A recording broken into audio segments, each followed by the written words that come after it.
नमस्कार, next IAS Hindi के HOD अंक में आपका स्वागत है। आज की पहली न्यूज के ऊपर बात करेंगे।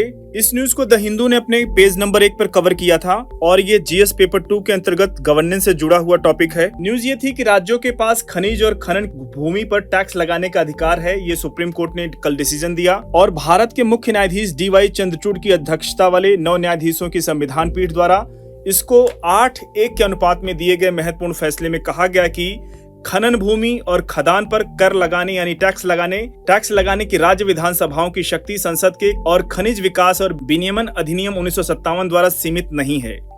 इस न्यूज के डिटेल में और बात कर लेते हैं। सुप्रीम कोर्ट ने खदान और खनिज संपन्न राज्यों को भारी राजस्व के प्रोत्साहन वाला ऐतिहासिक फैसला सुनाया है।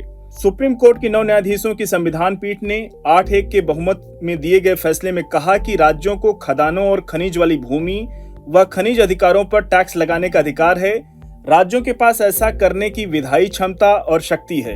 शीर्ष अदालत ने खनिज व खदान के मामले में कर व्यवस्था पर व्यापक प्रभाव वाले फैसले में कहा कि रॉयल्टी को टैक्स नहीं माना जा सकता। इस फैसले से खनिज व खदान संपन्न राज्यों विशेष करके उड़ीसा, झारखंड, पश्चिम बंगाल, छत्तीसगढ़, मध्य प्रदेश और राजस्थान जैसे राज्यों को फायदा होगा। हालांकि फैसले के लागू होने की तिथि के मामले पर कोर्ट अगले बुधवार को सुनवाई करेगा। मुख्य न्यायाधीश DY चंद्रचूड़ ने स्वयं और 7 अन्य न्यायाधीशों की ओर से 200 पेज का बहुमत का फैसला पढ़ते हुए कहा कि रॉयल्टी टैक्स की प्रकृति में नहीं आती, क्योंकि यह खनन पट्टे के लिए पट्टेदार द्वारा भुगतान किया गया कॉन्ट्रैक्चुअल प्रतिफल है यानी संविदात्मक प्रतिफल है।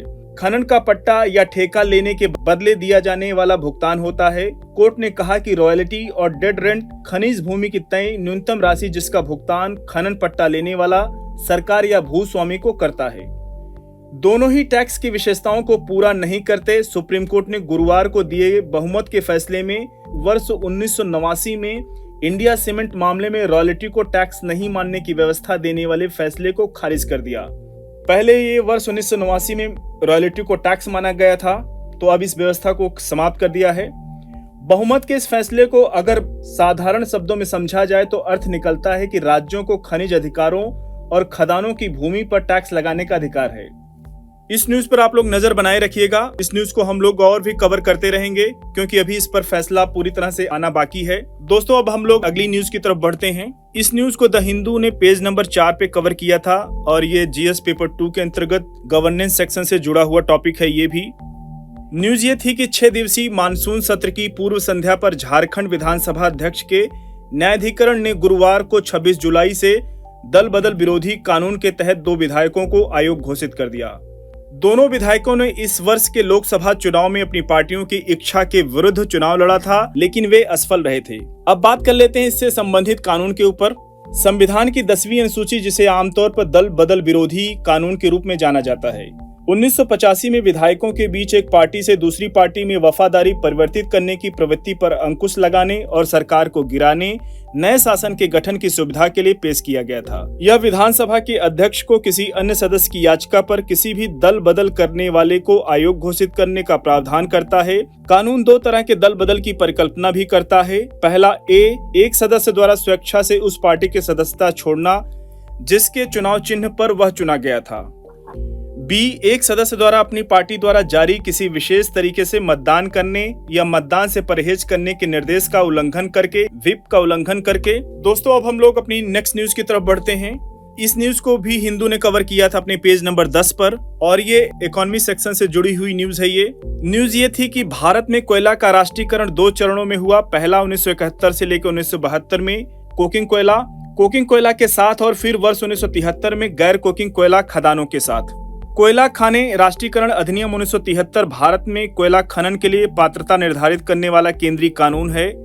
अवैध खनन एक कानून और व्यवस्था की समस्या है, यानी लॉ एंड ऑर्डर की व्यवस्था है, जो राज्य सूची का विषय है। भारत में अवैध कोयला खनन क्यों बड़े पैमाने पर होता है, इसके ऊपर बात कर लेते हैं। भारत में अवैध खनन ज्यादातर बंद खदानों या दूरस्थ या अलग थलग स्थानों में उथले कोयला सीमा में तय किया जाता है। भारत में अवैध कोयला खनन में कई कारक योगदान करते हैं। कोयला भारत में सबसे प्रचुर मात्रा में जीवाश्म ईंधन है, जो देश की ऊर्जा जरूरतों का 55% हिस्सा है।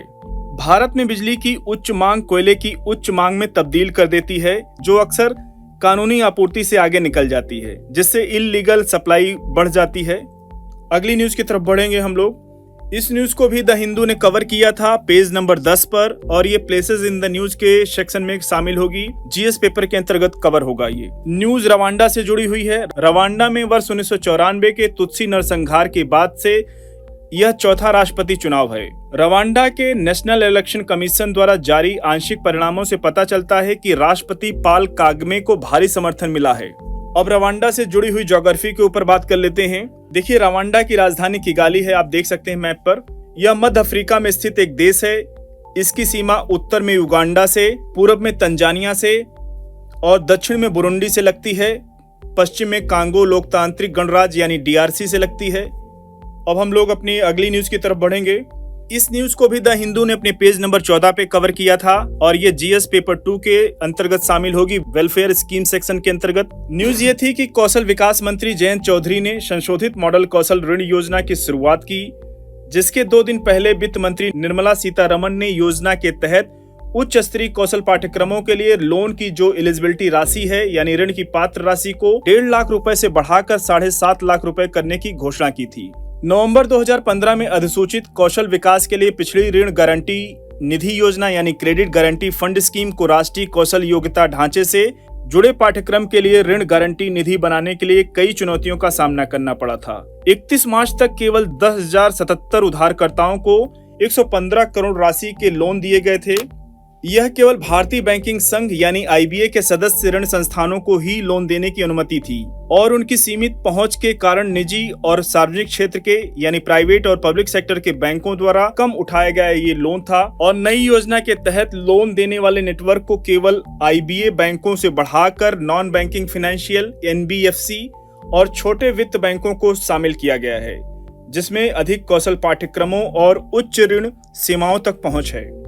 अगली न्यूज की तरफ बढ़ेंगे हम लोग। अब इस न्यूज को इंडियन एक्सप्रेस ने अपने पेज 2 पर कवर किया था, और ये डिजास्टर मैनेजमेंट से जुड़ी हुई न्यूज है, जो कि जीएस पेपर 3 के अंतर्गत आएगी।